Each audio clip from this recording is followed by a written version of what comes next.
प्यारे विद्यार्थियों, विशेषकर प्रतियोगी छात्र छात्राओं की तैयारी कर रहे टीजीटी, पीजीटी, असिस्टेंट प्रोफेसर के लिए काफ़ी महत्वपूर्ण है।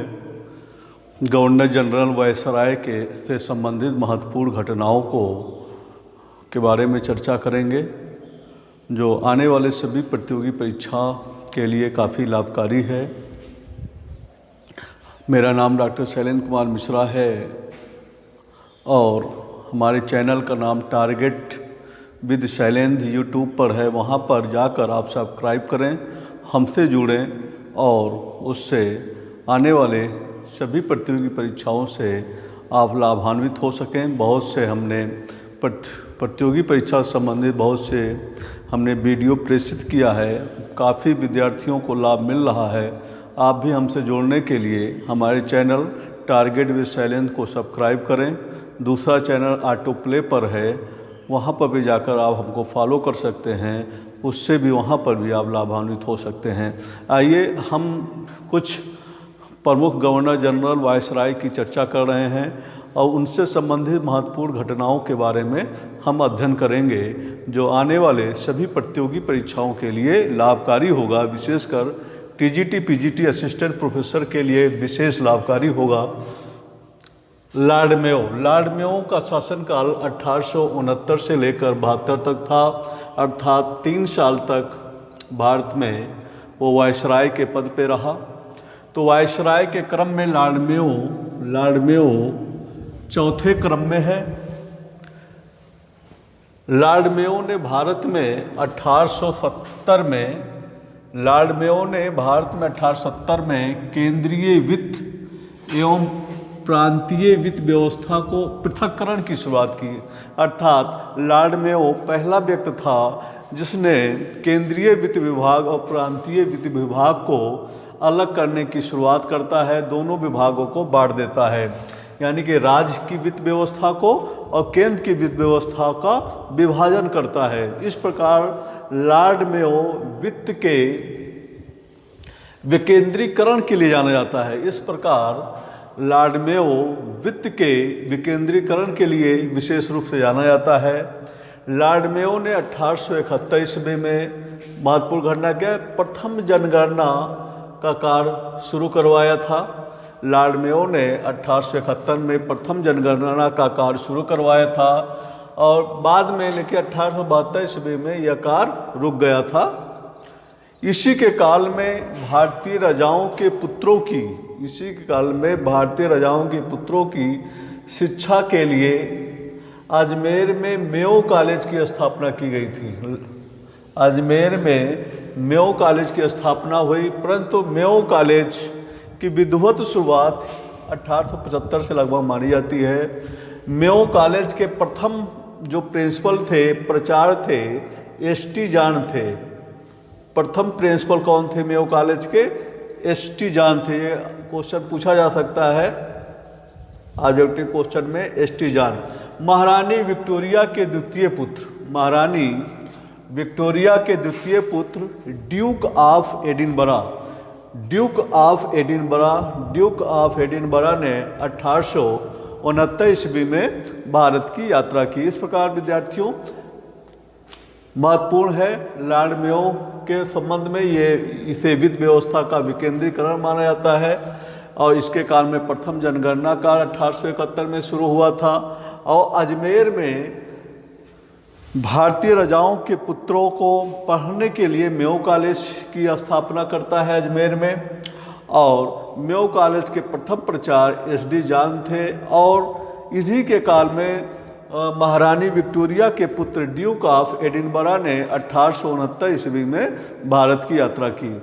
लॉर्ड मेयो ने ही सर्वप्रथम भारतीयों को, महत्वपूर्ण क्वेश्चन है, राय बहादुर और खान बहादुर की उपाधि देना प्रारंभ किया। Most important question, most important, ये पूछा जा सकता है किसी भी परीक्षा में, पीजीटी हायर में किसी में पूछा जा सकता है कि राय बहादुर और खान बहादुर की उपाधि किस वायसराय ने देना प्रारंभ किया था?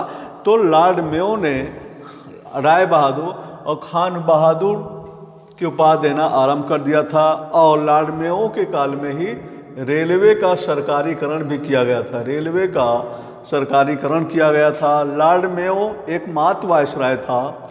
लॉर्ड मेयो एकमात्र वायसराय था जिसकी हत्या अंडमान निकोबार में एक सजा याफ्ता कैदी, यानी कि एक सजा याफ्ता कैदी या पठान के द्वारा हत्या कर दी गई थी। लॉर्ड मेयो एकमात्र ऐसा वायसराय था जिसकी हत्या अंडमान निकोबार में एक सजा याफ्ता कैदी या एक पठान के द्वारा उसकी हत्या कर दी जाती है। दूसरा महत्वपूर्ण जो है वायसराय लॉर्ड नॉर्थब्रुक है। 1872 से लेकर 1876 अर्थात 4 वर्षों तक इसका शासनकाल है। 1872 से लेकर 1876 ईस्वी तक।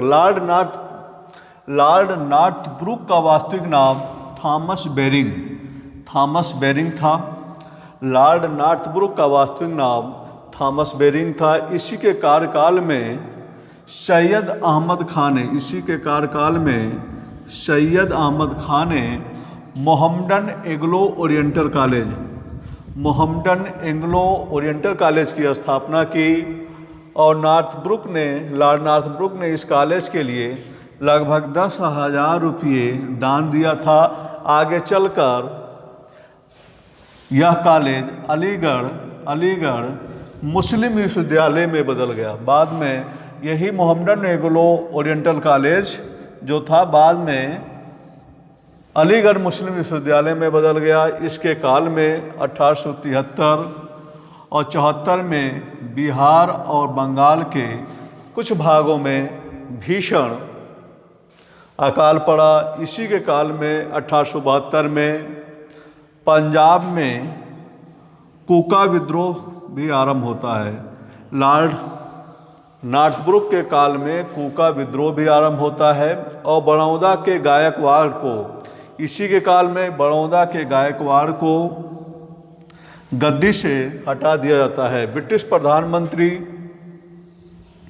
डिज़रायली द्वारा अफगान सरदार शेर अली से संधि वार्ता पर अधिक बल देने के कारण नॉर्थब्रुक को 1876 में त्यागपत्र देना पड़ा। तो इस प्रकार से हमने आज 2 वायसराय के महत्वपूर्ण घटनाओं को, उनके प्रमुख कार्य के बारे में अध्ययन किया। एक बार और रिवीजन कर लेते हैं क्योंकि ये काफ़ी इम्पॉर्टेंट है। इससे ज़रूर ऑब्जेक्टिव क्वेश्चन आपको मिलेंगे। तो लॉर्ड मेयो का कार्यकाल 1869 से 1872 ईस्वी है, लगभग 3 साल का शासनकाल है।